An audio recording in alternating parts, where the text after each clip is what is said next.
Introduce our speaker for today. Great, thank you, Coach. So let us meet our speaker for today. Former DHS warrior Christina Lucas grew up in Riverwoods, where she competed in diving, starting at an early age. She attended Deerfield High School and early on in her career competed in the off-season with the Coho Swim Club, as many of our students are familiar with. Her expertise was in the 3-meter springboard event. Let's talk about her collegiate career. Christina attended Indiana University and dove for the Indiana Hoosiers, where she was an 8-time NCAA All-American. Lucas won all 3 diving events at the conference championships and was one of only 4 Big Ten divers to accomplish that feat. She graduated in May 2009. Lucas placed 4th at the 2008 FINA Swimming World Cup. She competed in the 2008 Summer Olympics in Beijing, China, placing 9th, and in the 2012 Summer Olympics in London, England, placing 8th. It is our pleasure to introduce you all to Christina Lucas, who will share her story, speak on setting goals, as well as take questions from us. So please listen attentively and be thinking about questions that you really are genuinely interested in. That really is the whole purpose of today's webinar. We allotted time just for a question and answer session, unlike other webinars. So this is the purpose is for you to gain knowledge through being curious and asking those questions. So without further ado, please help us welcome DHS alum, Christina Lucas.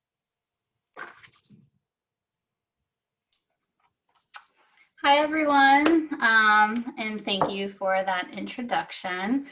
Like Coach Tomlinson said, I'm just going to talk kind of about my career, how I kind of achieved my goals, and yeah, and then if you have any questions, just feel free to ask anything at the end. So when I was growing up, I participated in a ton of sports, with gymnastics being my primary one, but I switched to diving at the age of 12 just because I was kind of burnt out from gymnastics. I didn't have much of a social life, but I still wanted to do like the flipping and twisting aspect because that was really fun for me. And so going into high school, I was doing diving and basketball. Those were the 2 sports that I was doing. And I didn't really specialize until my junior year of high school because I wanted to participate in multiple sports, but after my sophomore year, I got first at state in diving, and that's when I kind of started to realize that diving was something I wanted to pursue collegiately. So I decided to not do basketball just because I didn't want to risk injuring myself. So and the Olympics was never on my mind until I was being recruited for colleges and coaches were telling me like, oh, you could make the Olympics. And then I kind of started to think, I thought it was kind of crazy, but yeah. So after, so senior year or junior year, I was talking to a lot of college coaches. I had no idea where I wanted to go. I was looking all over the country. I looked at UCLA, Texas, Auburn, Notre Dame, and then I ended up choosing Indiana University because this was the first place where I went and it felt like a home to me and I felt comfortable. It was a huge team. It had a men and women's team. It was close to home, so I knew I could just drive home if I needed to. I didn't have to get on a plane. That was really important to me because I'm so close to my family. And the team part was just really important because I didn't want to go to a program where I was already going to be like the top diver. I needed to go to a team where someone would be challenging me every single day in practice. At Indiana, there was a diver who ended up making the 2004 Olympic team. So I knew she was going to be my teammate. And I kind of was able to look at her as like a mentor, and I wanted to have that. I just wanted to be pushed every day. So that was important to me. And then the coach, Jeff Huber, was amazing. He always had great divers. He had coached previous Olympic athletes. So I knew he knew what it took to get a diver to the Olympics. So that's kind of why I chose Indiana, and I'm so happy with that decision because I accomplished everything I wanted to. But going into Indiana, I had never made a senior national diving meet, which is like the best meet of the year in the diving world, and I had never made that. So going into Indiana, my goal was to make the Olympics, but it's really daunting to think about that as a goal when I had no idea how to even get there. So something I loved about Coach Huber was that every year he made us fill out a goal setting sheet, and I'm pretty sure I still have them tucked away somewhere. But we had our long-term goals, short-term goals, and we just had to figure out how to take those steps to get there. So obviously my long-term goal was making the Olympic team in 2008. So I had 4 years to get there. So it's like, all right, well, how do I do that? So first it was learning new dives. I looked at what my competitors, or internationally, I looked at what people were competing, what I needed to learn, and set those as my short-term goals. Then I looked at the Big Ten meet. What scores were the top 8 divers? What did I have to score in order to make finals? What did I have to score in order to make the podium? So I was breaking it down so that I knew exactly what I needed to be doing in practice every day just to win Big Tens. From there, I looked at making NCAAs, winning NCAAs, making nationals, and then obviously making the Olympics. So going flash forward to my senior year, that was 2008, leading up to the Olympics, I redshirted because I wanted to focus on diving, and I took school part-time and I was just training a lot. Going into Olympic trials, because of the qualification process, I knew that I had to win in order to secure my spot. The second spot was kind of up to the committee to select who they wanted, and I knew I wasn't their favorite because I had never won a nationals before. So I knew in order to like make it, I had to win. So that was terrifying, but I talked to my coach a lot about it. And so what we did was we prepared for months ahead of trials, and we would do kind of like a mock trials at practice. He would announce me, I would compete my dives. And what was really helpful for me was to get a routine. So if you think about the sport of diving, you're by yourself on a diving board in a small swimsuit with everyone staring at you, and your adrenaline is like, your heart is racing, your adrenaline's way up. So like having a routine was my way of like calming the system down. So my routine started with when I would start to prepare for my dive, like in a competition. So like 10 divers before me, I would get up, start moving around, go talk to my coach, jump in the hot tub, kind of warm the body up, visualize my dive. And then once I got on the board, I worked with a psychologist too, and he focused a lot on like breathing techniques. So I would get up on the board, take a deep breath, set the board to there's a fulcrum, you have to like set it how bouncy you want it. So I would do that, throw down my chamois, but then once I got myself set, I would take that one more deep breath, and that just kind of like calmed everything down, slowed down the heartbeat, and then you kind of just like blurred out everything around you and just did your dive. So this is something I started to do in practice, then I started to do it in dual meets, and then I was doing it in big competitions. So then when I got to trials, I just did what I always did, and I was taking it one dive at a time. So with diving, it's all about consistency. So that really helped me kind of tackle the Olympic trials, and luckily it went in my favor, and I ended up winning that and making my first Olympics, which was amazing.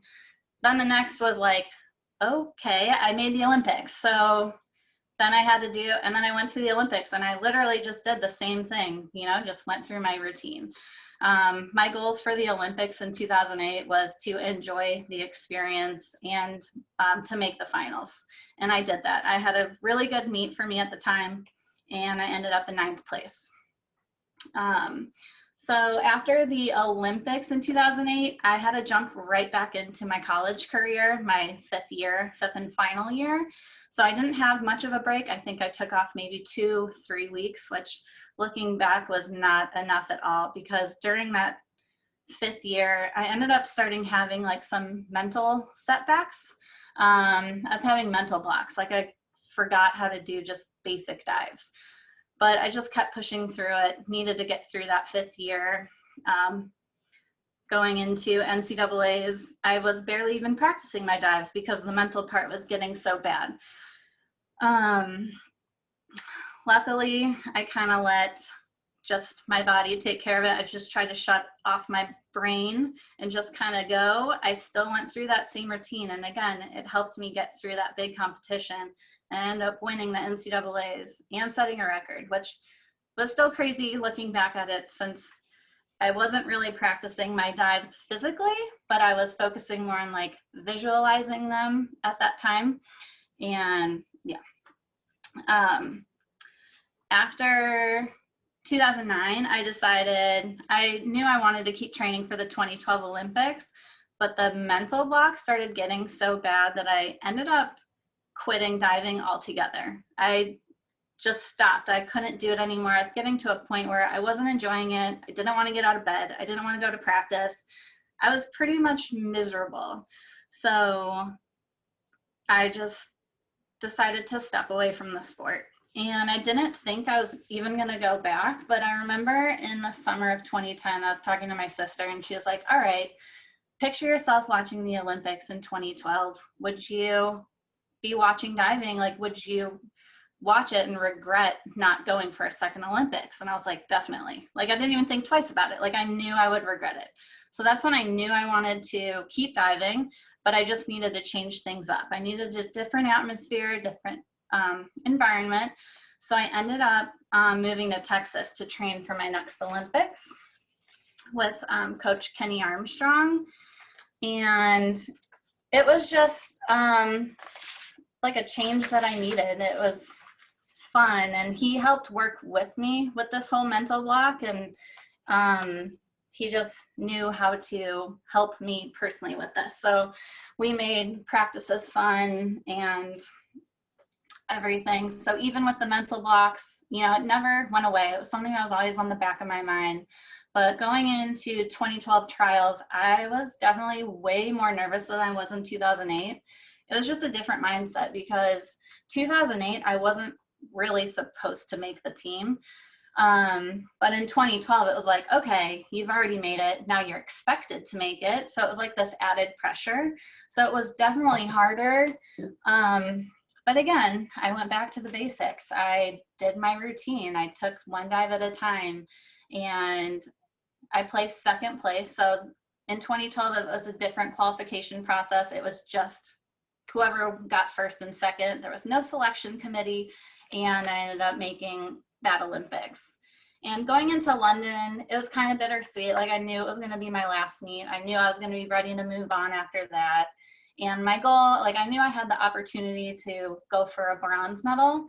I mean, the Chinese are amazing, and I knew they would get 1st and 2nd. So it was like everyone else fighting for the bronze. And so I knew that I did have that chance, but it wasn't my day. I didn't dive terrible. I didn't dive great. I just kind of dove in the middle, and I ended up in 8th place, which is still better than I did 4 years before that. So overall, I was happy. Was I upset I didn't win a medal? Do I wish I'd won a medal? Of course. But I was still so grateful for the opportunity, and just going for an Olympics, setting your goals, achieving them is just, it's amazing. So I really, looking back, I have no regrets. And then that was it for diving. But I still wanted to stay involved in sports, athletics. After diving, I ended up going to physical therapy school, and now I work as a physical therapist and I work with young athletes, and so I'm still trying to stay involved. But yeah, that's pretty much my story. So if you guys have any questions, feel free to ask away. Thank you, Christina. So Warriors, like Christina said, feel free to unmute yourself if you do have a question and just speak up. I also have a set of questions from some of the student leaders who couldn't be here, but we'd love to open up to the ones who are here first. Hi, this is Christopher Dawson, and I'm just wondering, do you think your athletic career helped translate to your physical therapy career, and like how did that do that? And are you like happy you dove for all those years, or do you regret it? So being an athlete teaches you so many things that you use for the rest of your life. It teaches you time management. It teaches setting goals. And I used all of the things I learned from diving to get me through physical therapy school. PT school is probably one of the hardest things I've ever had to do. It was 3 years. It was terrible. It was so hard. But I used what I learned in diving to get me through that. So, yeah. And now I'm able to work with athletes, like young athletes, and kind of work with them and help them achieve their own goals, whether it's like physically they're injured and need to get back to their full potential or what. But I teach them things I've learned and try to help them in any way I can. I missed the second part of your question about if I regret anything. I wasn't sure what he asked. Chris, were you just asking if there were any regrets in her athletic career? Is that what you were kind of thinking? More just like if you regretted working so hard doing diving for all those years. That's a great question. Sometimes, I don't know, sometimes I feel like, I dove till I was 26. So I feel like I kind of put off my real life for a long time. But I met my husband, we have a son, I have everything I would want at this point in my life. So no, I don't regret putting all that hard work towards diving. The thing I only regret would probably be not taking a break after the Olympics. After the first Olympics, because the Olympics is such a high and then you have this like huge drop after, and like, so looking back, that's the only thing I would say I would regret, but that's it. Yeah, Nicole, go ahead. Kind of going off of Chris's question, do you feel like there were a lot of things in high school and college that you missed out on, or just like the part about being like a normal like teenager, like yeah, sort of something along those lines? Yeah, I definitely felt that. In high school, not so much, because diving at the time wasn't as time consuming as it was in college. College, it's a whole nother animal, having 2-a-days and then class all day, and like looking back, I'm like, how did I even do that? But that is what I loved about Indiana, is that you had this like built-in family. So you had people doing it with you, and they became my like best friends. And I still keep in touch with like all of them to this day, and it's been years. But that was definitely hard. It's definitely an adjustment doing, college athletics, but I don't really regret any of that. I don't regret giving up that time to be like a normal student. I always joked with my friends in PT school that I'm like, oh, I'm finally like a college student. So, you have a whole life to experience whatever, and yeah.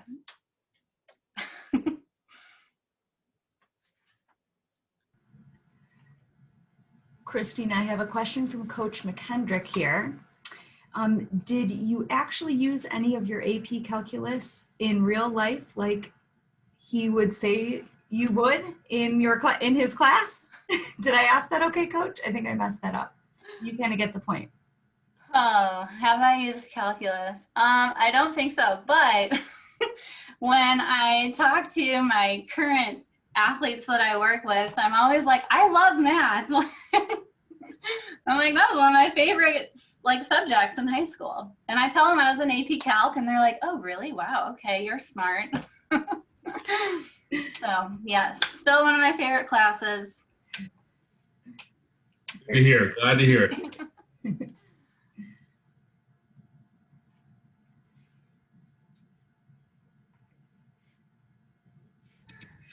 Hey, Christina, Coach Beaumont here. Good to see you again. Yeah. I've got a question about the mental aspect, because you talked a lot about that. Like, you know, I would watch diving in the Olympics. I would watch you in the Olympics and just focus on the physical. And like, that's amazing, like how they do all that. But I would never know like how much mental anguish really you went through just to get to the end of the board. So did you figure that out yourself, or were your coaches big on the mental aspect? Like, how did you kind of build the mental strength to do what you had to do? So we did work with a sports psychologist through USA Diving. So if you were on like the national team, that was someone we were able to work with when we were away for competitions. My coach specifically also had a background in psychology.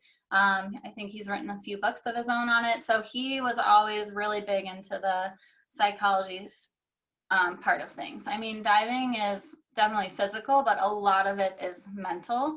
And then like people always ask me the question like, oh my gosh, diving in the Olympics was probably so intense and like scary. Like, how did you compete in that? I'm like, well, I didn't go from like diving in a high school meet to like diving at the Olympics. Like there were a bunch of competitions in between that kind of gradually got bigger and bigger and finally to the Olympics. But it's like the Olympic meet was really just another world championship meet with more media. So it was like the same meet, just a lot more spectators and whatever. So it's like the diving part was the same. So it's just like that outside stuff I kind of had to blur out when I was competing. But yeah, I worked a lot with like the sports psychologist and my coach on kind of getting that like mental routine. And my coach is also big on like, if you're going to compete in a big event, try to see a picture of where you're competing so that you can visualize yourself competing there before you even get there. So it's like you have that practice and you see yourself doing that before the time even comes. So it's like a little less overwhelming.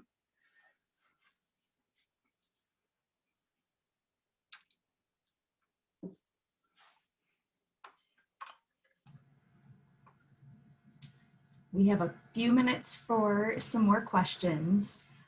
Christine, I'm going to go ahead and ask you a question that I'm hoping some of the student athletes might have, but you gave some great advice already about goal setting, but is there any other advice that you would give our student athletes who do want to achieve at the high level? At a higher level after high school, I should say. Higher level after high school. I would say you really can't set your goals too high. I mean, technically my goal was winning a medal at the Olympics. I did not win a medal at the Olympics, but I'm still so happy with everything I accomplished. So it's like, set your goals, just get as far as you can, seek out resources, pick anyone's brain that you feel like that have had the experience you're looking for, or just talk to anyone, see what it's like. If you, I don't know, I like relied so much on my teammates, and like the one teammate that had already competed at the Olympics, I talked to her so much about just how she got there and what it was like, and I just used everything I could, just the people around me to kind of help me get there. So yeah, don't be scared to ask for help.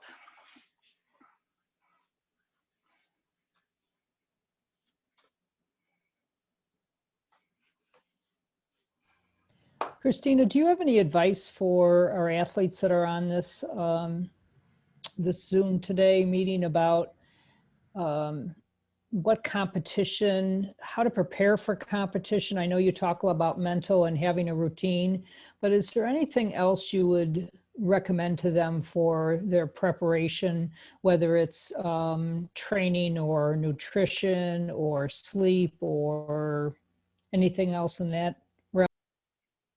Yeah, I mean, all those things you mentioned are so important. And like the day before a competition, I'm a pretty good sleeper, but I mean, the night before a competition, I probably didn't sleep as well as normal. And that's normal when you're that excited for something or you're nervous. But what's really important is the amount of sleep you usually get like the week before leading up to it. You want your body rested. And if you don't sleep well, like the night before, you'll be okay. But yeah, getting sleep, even while you're training, it's so important for your body to recover. Eating well. I try to eat better at least like a month before my competition. It makes you feel better, makes you look better, but it just fuels you like the way you need for a competition. I mean, diving's not very physical. It's like more power, but I still wanted to make sure I was eating properly, because it definitely, your diet affects you and how you feel. So that was all part of it. And what else? I think that was the main ones: eating, sleeping. Yeah. I'm very much interested in your Olympic experience. I don't care which Olympics you pick, but Okay. Can you share one story, something that really surprised you about the Olympic experience, something you did not expect at all? I mean, the one moment that always stands out to me is walking out in the opening ceremonies. Diving is such an individual sport, and like feeling that team unity was amazing. I mean, with the whole USA team.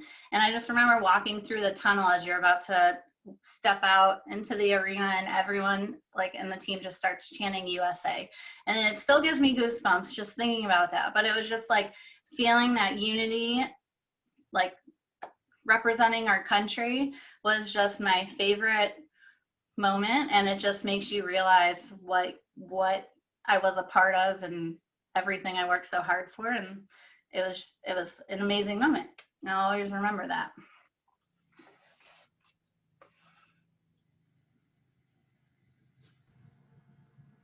That's awesome.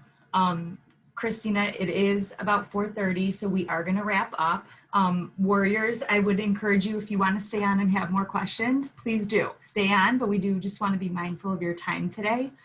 And you talk about representing our country. You did it extremely well, represented our school extremely well, and we are just so honored that you took time out of your busy day. You're a PT, and we know that you're busy.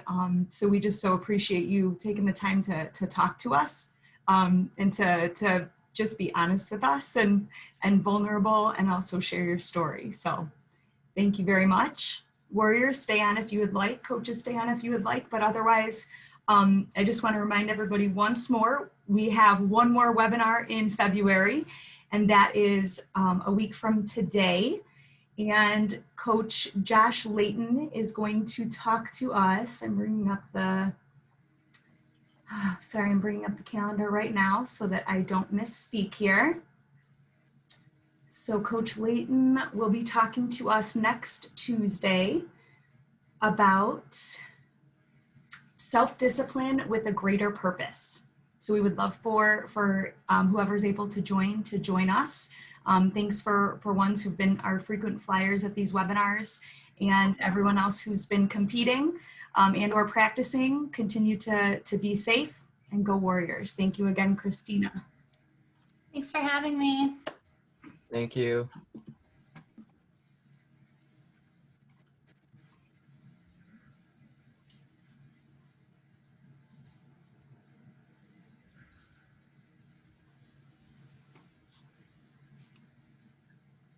I was gonna say if anyone has any questions that they think of after, like you can feel free to message me or anything. That's great. No, we appreciate it. That was awesome. Hey, Mark. Hey, Christina, I just want to